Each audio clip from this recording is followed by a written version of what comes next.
اسلام کی شہزادیوں السلام علیکم۔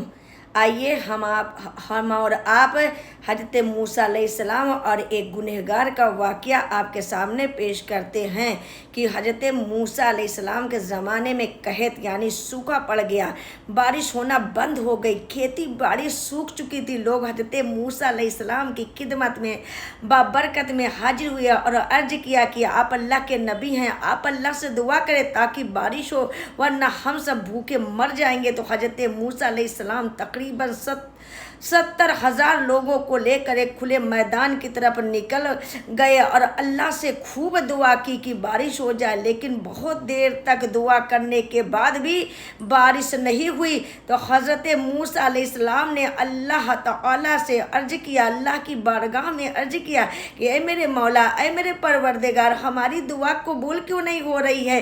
اے اللہ، کیا میرا مقام اور رتبہ آپ کی بارگاہ میں کم ہو گیا ہے؟ تو اللہ تعالیٰ نے حضرت موسیٰ علیہ السلام سے فرمایا، اے موسیٰ، آپ لوگوں کے درمیان میں ایک ایسا شخص موجود ہے جو 40 سال سے میری نافرمانی کر رہا ہے، اس سے کہہ دو کہ لوگوں کے درمیان سے نکل جائے تاکہ میں آپ کی دعا کو قبول کر لوں۔ حضرت موسیٰ علیہ السلام نے عرض کیا کہ اے میرے پروردگار، میری آواز بہت کم ہے، یعنی 70,000 افراد تک نہیں پہنچ سکتی۔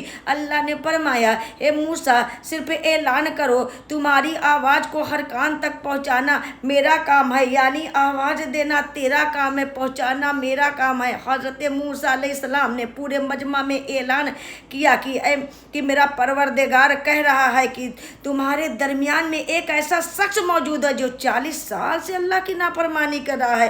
جب تک وہ انسان ہمارے درمیان میں موجود ہوگا، اللہ تعالیٰ بارش نہیں برسائیں گے۔ میری تم لوگوں سے التجا ہے کہ وہ شخص جو بھی ہو ہمارے درمیان سے نکل جائے۔ حضرت موسیٰ علیہ السلام کے اعلان کو سبھی لوگوں نے سنا۔ اس گنہگار شخص نے بھی دیکھا کہ مجمع سے کوئی باہر نہیں گیا، یعنی باہر کوئی نہیں نکلا، تو وہ سمجھ گیا کہ وہ شخص میں ہی ہوں اور یہ بات اللہ تعالیٰ میرے بارے میں کہہ رہا ہے۔ اس نے سوچا، اگر میں اب میں اٹھ کر باہر جاؤں گا تو جلیل و رسوا ہو جاؤں گا، اگر نہیں جاتا تو بارش نہیں برسے گی۔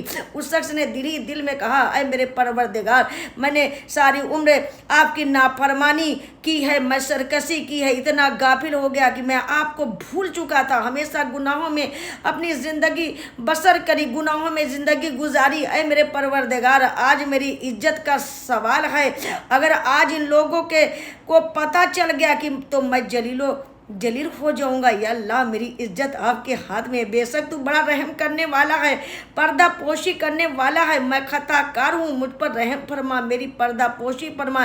اے اللہ، آج بارش برسا دے اور مجھے لوگوں میں جلیل اور رسوا ہونے سے بچا لے۔ اس شخص نے سچے دل سے توبہ کی اور اس کے توبہ کرتے ہی فوراً بارش برسنا شروع ہو گئی۔ حضرت موسیٰ علیہ السلام نے اللہ کی بارگاہ میں عرض کی، اے میرے پروردگار، اس مجمع میں کوئی باہر نہیں گیا اور آپ نے بارش برسا دی، میرے پروردگار یہ کیا ماجرا ہے؟ اللہ نے فرمایا، اے موسیٰ، جس کی وجہ سے بارش روکی تھی اسی کی تو پہل بارش برسا دی۔ اللہ اکبر۔ اے موسیٰ، اس کی سچی توبہ نے میرے عرش کو ہلا دیا۔ اے موسیٰ، میں نے اس خطا کار شخص کو معاف فرما دیا ہے۔ موسیٰ علیہ السلام نے فرمایا، اللہ، مجھے اس شخص کے بارے میں بتا دیجئے تاکہ میں اس کی زیارت کر سکوں۔ اللہ نے فرمایا، موسیٰ، میں نے تو اسے اس وقت تک رسوا نہیں کیا جب وہ گناہ پر گناہ کرتا رہا، اب جب اس نے توبہ کر لی ہے تو میں اسے کیسے رسوا کر دوں؟ اے اسلام کی شہزادیوں، اللہ پاک کی شان دیکھیے کہ وہ اپنے بڑے سے بڑے گنہگار بندوں کو ایک مرتبہ سچے دل سے توبہ کرنے پہ معاف کر دیتا۔ اللہ تعالیٰ سے دعا ہے کہ اللہ ہمارے